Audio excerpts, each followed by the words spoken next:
Good morning. This is a special edition of the Happy Homestead because we are not in North Carolina. We just got in our rental car. We woke up at 3:30 this morning, got on a plane, and we are now in Nashville, and we are going to be driving south down to Columbia, Tennessee for the Homesteaders of America conference that's happening in a couple of days. And I'm going to bring you along and show you some of the things that we're going to be doing before the conference and after the conference, and hopefully you'll be inspired to come next year. All right, so the journey begins.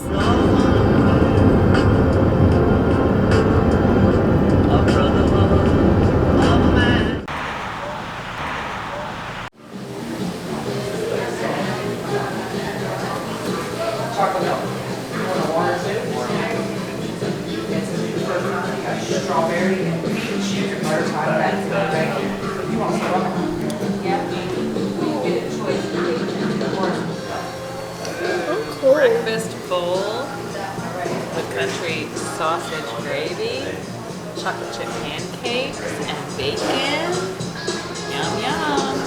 And chocolate milk. Yum, yum. Emery. We kind of are in the same thing. I think we are doing pretty good. Oh, what's over there? Let's see what's over here. Oh, you're not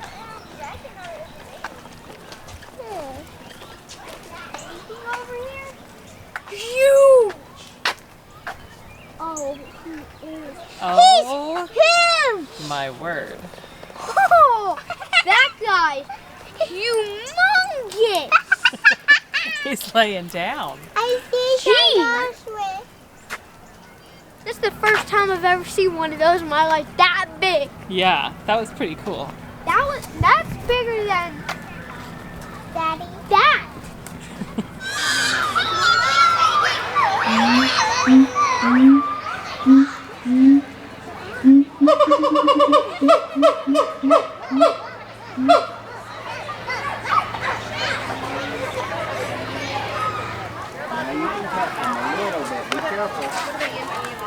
Kangaroo grain, just an herbivore grain. They do also eat the grass. They eat hay, what we call browse, branches. Well, the zoo was fun. My kids' favorite parts were the lemurs, the anaconda, and the reptiles, all the other reptiles. The Nashville Zoo was fun. We have had a very long day. We are very tired. We woke up super early, got on the plane, went to breakfast, went to the zoo, went grocery shopping, and finally got to our Airbnb. So it's beautiful. It is absolutely gorgeous. It is on a 35-acre hilltop estate. There's chickens outside. We've already gotten one fresh egg. And there's a fire pit out there, which we might cook some s'mores tonight if we have the energy. And I got dinner in the oven. The kids are watching a movie, and I am just ready to chill. So day one of our adventure was a success. Tomorrow is another just chill day. And then Friday begins the Homesteader Conference. So I'll see you later. It is day 2 of our adventure, and it's about 5:45. I've chosen not to really video too much today, mainly because it was a chill day, but I would say the primary reason is also because I just wanted to be present with my children. So we just finished dinner. We are now roasting marshmallows for s'mores and just enjoying the evening before the conference tomorrow. We gotta get up super early. Super duper early. Super duper early, because the conference starts at 7 a.m. So, what? It's hot. Yeah, of course it's hot. Here. And there's your chocolate piece. Okay. I So, want one by itself right now. that's okay. We went to Target today. We went and got coffee. We walked around the property. We watched a movie together. I played with both of the children. I colored with them. Just chilled. So it's a beautiful day, and the property is gorgeous. And we're just going to have some s'mores, and we're going to shower, and we're going to go to bed. So I'm excited for tomorrow. I have to wait a good 12 hours, 12 to 13 hours. You just have to wait a couple of seconds. Well, we made it. We are here at the Homestead Festival. Everyone is ready. It's very early. It's just at 7 a.m. so the gates have just opened. The welcoming ceremony is not for 45 minutes. So we're just gonna walk around, explore, say hi to people. I will take you along throughout the day just to kind of show you some things going on.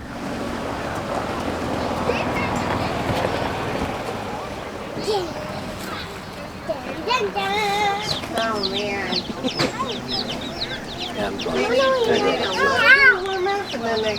But I'm going to be talking in terms of flocks of 100 or less this morning. There is a big difference. There's a big difference at scale. One, remember I said how it mellows it out? You know, basil can be kind of strong. When you put basil in a ferment, it totally changes the flavor. It's amazing. I was out of town somewhere, and where was I? And I went to a farmer's market, and they had put basil in like their sauerkraut, and I was like, whoa, it's so good. It really gives the flavor. So I grow a lot of basil. I put basil in a lot of the ferments. It tastes really, really good. Yes. If those chickens get out on your place once a week or... Start off the talk today. Let's see a show of hands. Who would like to have some more money? Yeah, so you may want to raise both hands on that. I'm sure we all would. And today's talk, I'm going to be talking about how to start and run a homestead with little or no money. And that's something that my family and I have had to do throughout our homestead journey. And I'm sure that's the case with most of you. Harper, what was your favorite part? Going on a real airplane. Oh, well, what was your favorite part about the kid steaders? About the last 2 hours? Finding this. My rock. Oh, your rock. Nice. Cole, what's been your favorite part so far?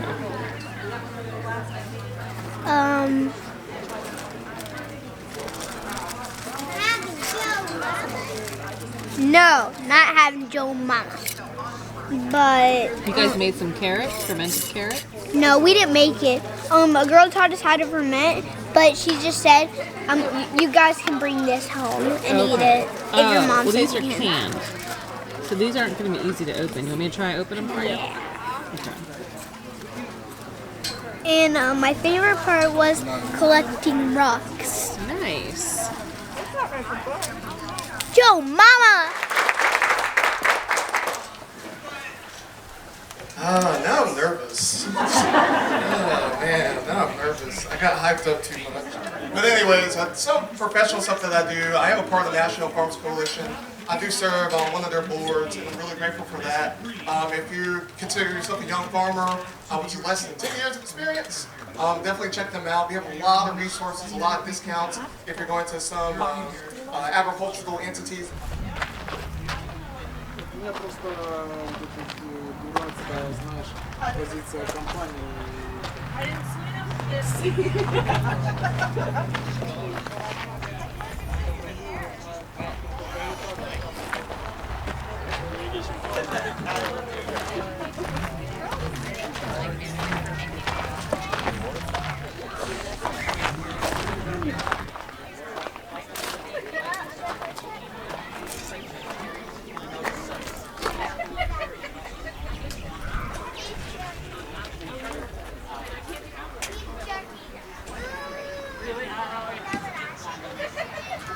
Go town.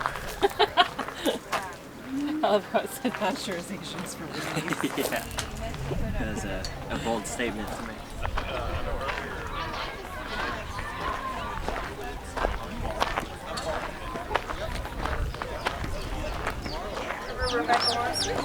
I mean, is it just self-contained, or what is it? Hangs on the wall. Chicken. Now, that to me is evil chicken poo. Okay?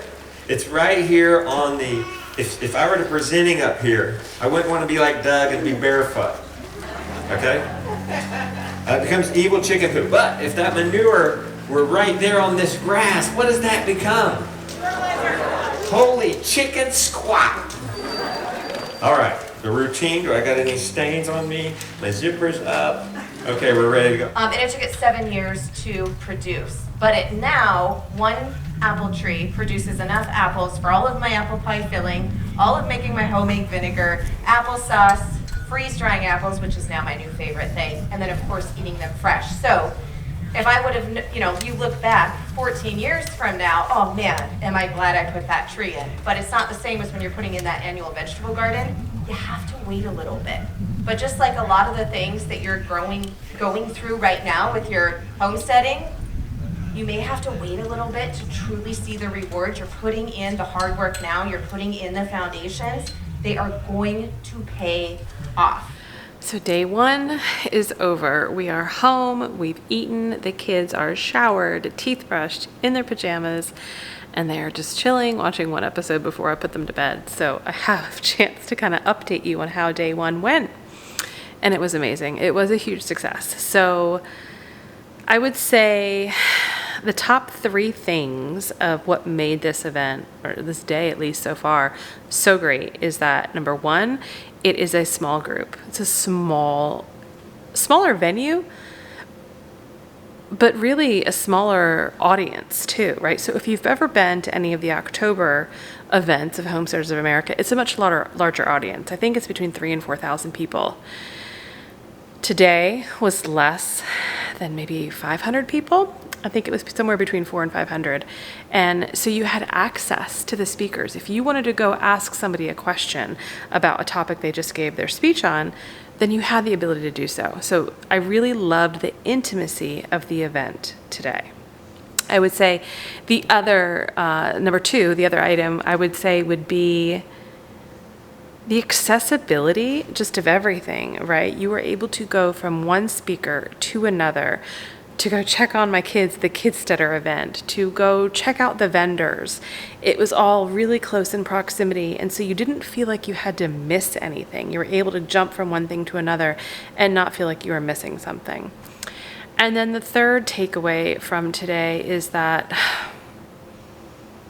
you don't have to be perfect, right? Like everyone just thinks, oh, I don't have my perfect property. I don't have my acres of land, so why start? I'll just wait till I get that perfect property. Or, I don't really know how to do that yet, so I'm just gonna wait. I don't have the time to learn right now. I'm just gonna wait. But you know what? I think it was Mike Dixon, the Fit Farmer, was saying is that you don't have to be perfect. You just have to make progress. That was a huge takeaway for me because I'm a perfectionist in many things. However, I fully agree with the sentiment that you just need to start. It doesn't matter if you live in the city in an apartment or on 100 acres of land and you have done nothing with it. You just have to start. Progress is better than perfection. So, happy hearts tonight and excited for day 2 tomorrow. So, I'm headed to bed shortly. I'll see y'all tomorrow. How many people have seen their feed bills go up in the last year? Right, like just about everybody. And are you tired of paying more for feed, right, than you're knocking off the food bill? That's a lot of what we're about. And a lot of where we came from was we came from the feed stack mentality because we both grew up with family farms and everything came out of 50-pound sack, right? And when you do look for directions, where do you find directions? The directions are the commercial method on the miniature. The berberine work about 15 times better. So it adds a little extra oomph to the final product. Now one thing you got to look at is there are many ways to use yellow rake, for example. And I could do a whole topper on yellow rake. It sounds like I'm doing it. If you have skin conditions, you can put it in salves or medicated oils or even a wash or a compress, a poultice, a fomentation. Any way you can get it in contact with that tissue.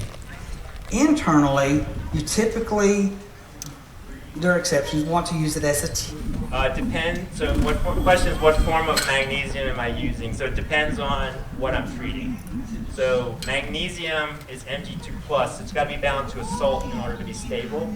So common forms of magnesium. That's why I love these questions, because I don't know where we're going to go. So common forms of magnesium are like, it's got to be chelated to something. So we are on lunch break. Half of the day is over, and it's been great. So I can't wait to tell you the takeaways. I'll do that tonight. But this morning I got to see Sean and Beth Doherty of the Independent Farmstead. So inspiring, like so inspiring. And then Daniel Salatin, Joel's son, talked about pasture management. Sat in on that a little bit, and then Dr. Theron Hutton talked about, who's just behind me right there talking. He talked about soil management, right? And healthy soil makes healthy plants, healthy food. And also Daryl Patton, who's the Southern herbalist, talked a little bit about herbalism and common weeds and plants all around and what they're used for. My kids are having a great time. They learned about cow poop this morning. They went through the fields and learned about cow poop, and they did a yarn craft. They did farm chores again. They're going to learn about chickens and rabbits this afternoon. So all in all, another wonderful day. The weather today is gorgeous. It's warm out, but it's got a breeze, so it feels even better. Yesterday was a lot warmer. So all in all, a good second day. Okay, so what was your favorite thing today that you've done so far? Well, technically two. What's that? One, playing with my best friend Liam. Yeah. And two, trying to bury that big boulder, right? I mean, big boulder blue thing with my best friend Liam. And that's all. Okay, so you had fun playing with Liam. Harper, what was your favorite thing today? I have 4. 4 things? Okay. Playing on the airplane. Yeah. Making new friends. Yeah. And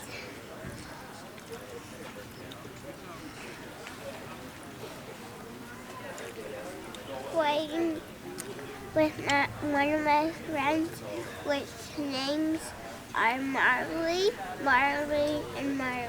Whoa. It looks like we need to wash your hands.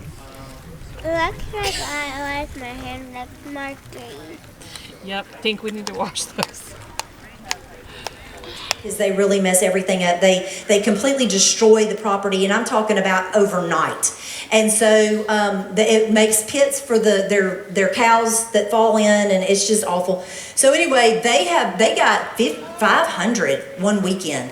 That's how they will overtake your property. They will kill the fawns. They will destroy some of the other wildlife. They will eat the turkey eggs. And so, you really need to get those under control. With the wild boar though, y'all, I'm finding a lot of great recipes. I've been experimenting with it, and it is really delicious. I've made bacon, we've smoked ribs, and I'll tell you how you can do that with wild animals and it be good, because a lot of times wild things are not all that great.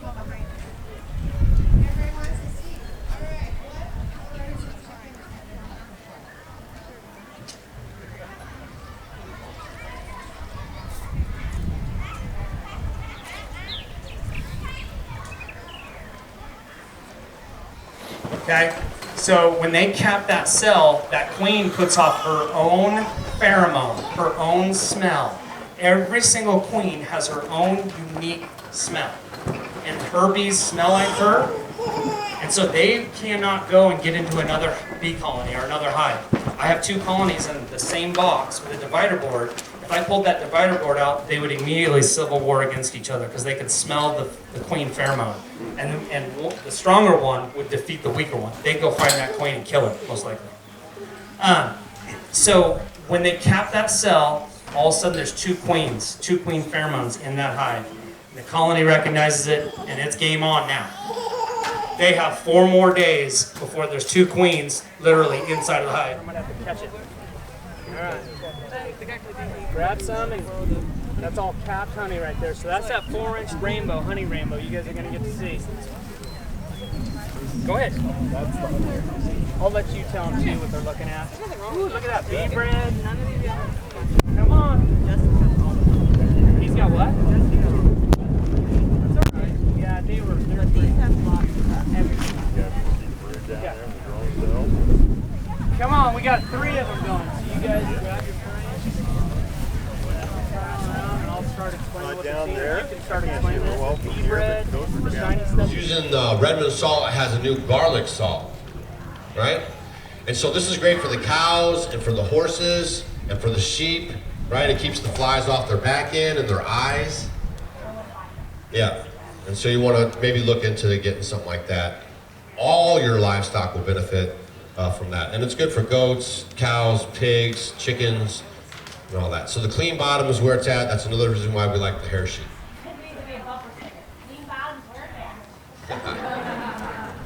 So you want to get wool sheep or hair sheep. And then, of course, if you get a hair sheep, you could get one with horns or no horns. Who wants one with horns? You do? All right. Because I don't. They hurt. Yeah, you stay out of the way. Famous last words, right? We did the sheep per acre, the climate, and the till.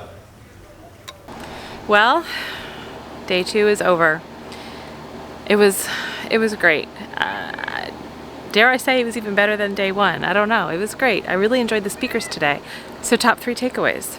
Number 1, the independent farmstead, Sean and Beth Doherty up in Ohio.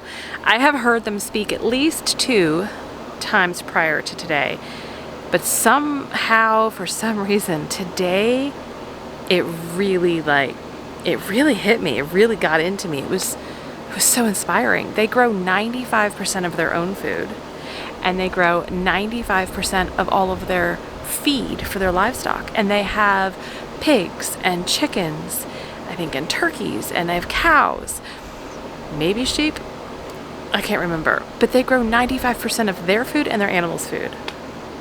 Is that not amazing? And yes, they have some acreage. I think they have 17 acres on their original homestead, and they rent, I think, 7 acres from a neighbor. So they have some acreage to do all that, but regardless, so inspiring. So that was like a huge kind of aha moment for me to think about, how can I take what they do on a much smaller scale and make something like that work for us? So that's where my brain has been just scheming and teaming for the last few hours. Number 2 takeaway was Dr. Theron Hutton. He is an MD that is deep in the homesteading movement. Again, this is the second time I've seen him speak, but today he spoke about healthy soil, and healthy soil heals communities, right? So it creates healthy people. You can't grow food that is full of nutrition and vitamins and minerals if you don't have healthy soil. And so my takeaway is this: one of the things he said to really help remineralize his soil is he mulches with leaves, dropped leaves. So any leaves that have piled up in the autumn, right, he and his kids will rake them up and they just put them on their garden. And the reason is because the leaves are full of minerals.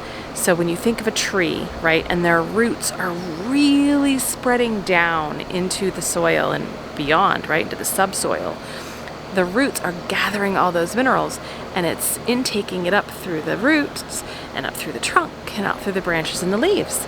And so when the leaves fall, they're full of minerals. And so you can remineralize your garden by putting and mulching on with leaves. That was another aha moment. So that was number 2. And number 3 was the beekeeper that presented. I think his name was Bee Kept, was the name of his company or his hives.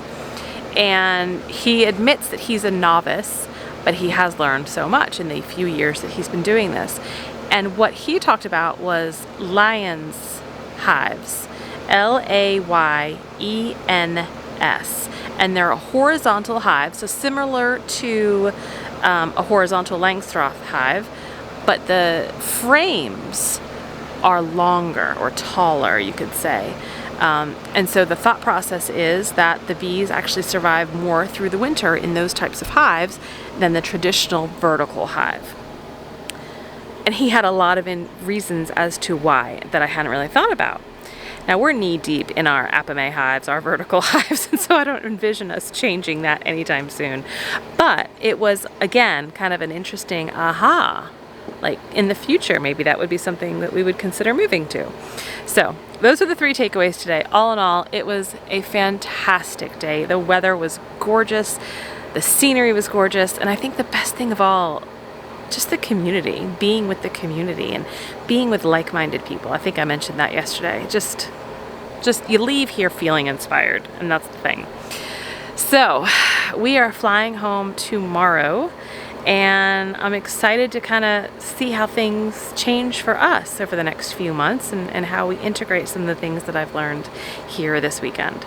So I hope this was enjoyable for you. I know not everyone is able to come to the conference, and so this was a way where you get to kind of see what happens, what goes on, what we talk about, and maybe you'll be interested in coming next year, and I'll see you. Thank you so much for joining us on this Homesteaders of America Tennessee journey. Stay healthy, stay well. Bye-bye.